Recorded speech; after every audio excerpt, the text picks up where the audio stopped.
हे शिव शंभो सुख के सागर, भक्ति से भर दो मन की गागर। मानवता से ओत प्रोत हो, मानव करे सभी का आदर। ओम नमः शिवाय। प्रिय भक्तों, श्री शिव महापुराण के अंतर्गत पिछले अध्याय में हमने शिव जी के द्वारा विवेचन किया हुआ मानवों को बताया गया सदाचार प्रस्तुत किया। अब हम आपके लिए लाए हैं श्री शिव महापुराण का अगला अध्याय, अग्नि यज्ञादि विवेचन 14वां अध्याय। आइए सुनते हैं और शिव कृपा को प्राप्त करते हैं। ऋषि बोले, हे प्रभु, अग्नि यज्ञ, देव यज्ञ, ब्रह्म यज्ञ, गुरु पूजा और ब्रह्म तृप्ति को क्रम से हमें बतलाइए। सूत जी बोले, अग्नि में द्रव्य युक्त हवन करना ही अग्नि यज्ञ है। हे ब्राह्मणों, यह अग्नि यज्ञ कई प्रकार का होता है। एक तो वह जो समिधा अग्नि में हवन की जाती है, दूसरी ब्रह्मचर्य अग्नि, जिसमें ब्रह्म आदि का बाहुल्य होता है। जब तक विवाह नहीं होता तब तक वह ब्रह्मचारी है।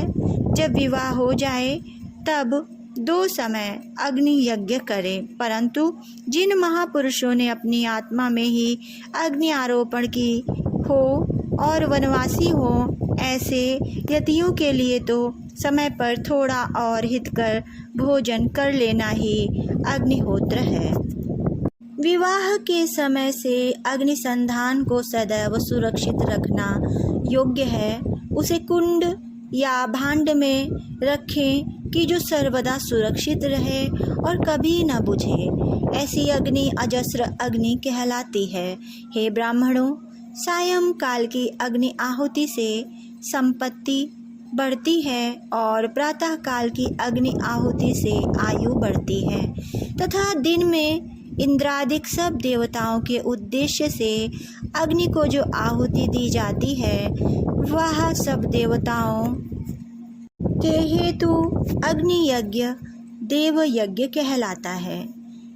ब्राह्मण और देवताओं की तृप्ति के लिए एक बार यज्ञ करें, शेष समय वेद का अध्ययन करें। हे ब्राह्मणों, अब एक और आदर्श सुनो।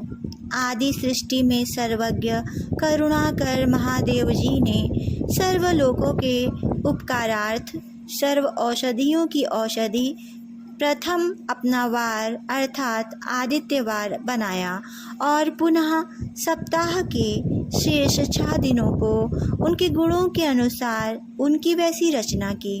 उन्होंने प्रत्येक दिन का उसका देवता और उसका फल नियत किया, तथा जिनसे आरोग्य, संपत्ति, व्याधिनाश, पुष्टि, आयु, भोग, मृत्यु और हावि ये यथाक्रम से प्राप्त होते हैं, वह विधि भी नियत की। उन वारों अथवा दिनों के देवताओं की प्रीति से उनकी पूजा का वैसा फल देने वाले शिव भगवान ही हैं। वह पूजा 5 प्रकार की कल्पित की गई है। जिस देवता को प्रसन्न करना हो उसी का मंत्र, होम, दान और जप करें। नेत्र, शिर, रोग तथा कुष्ठ की शांति के लिए आदित्य की पूजा कर ब्राह्मणों को भोजन कराएं। 3 दिन, 3 महीने या 3 वर्ष अथवा इससे भी अधिक पूजा करें, इसमें संदेह नहीं है। पापों की शांति के लिए रविवार के दिन की पूजा उत्तम है कि जिसमें जप आदि से इष्ट देव को प्रसन्न किया जा सकता है। लक्ष्मी के लिए सोमवार को लक्ष्मी पूजा करें। रोग शांति के लिए मंगलवार उत्तम है और इस दिन काली आदि का भजन पूजन करें और उड़द, मूंग आदि 4 सेर देकर ब्राह्मणों को भोजन कराएं। बुधवार के दिन विष्णु का दही से व अनेक प्रकार से भजन पूजन करें तो सर्वदा पुत्र, मित्र, कलत्र, स्त्री की पुष्टि होए। बृहस्पति का दिन आयुवर्धक है। इस दिन ब्राह्मणों को गौ देवताओं को उपवीत वस्त्र चढ़ाकर क्षीर, दूध घी से उनकी पूजा सेवा करें। भोगों का इच्छुक शुक्रवार को जितेंद्रिय को षड रस भोजन युक्त देवताओं और ब्राह्मणों की पूजा करें। स्त्री प्राप्ति के लिए शनिवार के दिन रुद्र आदि का भजन पूजन करें और तिल का होम, तिल का दान और तिल का भोजन कराए। साथ ही उन दिनों के उन देवताओं को नित्य पूजा, स्नान, दान, जप, होम और तर्पण करता रहे। देश, काल, पात्र का विचार कर जो श्रद्धा सहित इन वारों के नियत पालन करता है उसे इस देवोपासना द्वारा सब कुछ प्राप्त हो जाता है।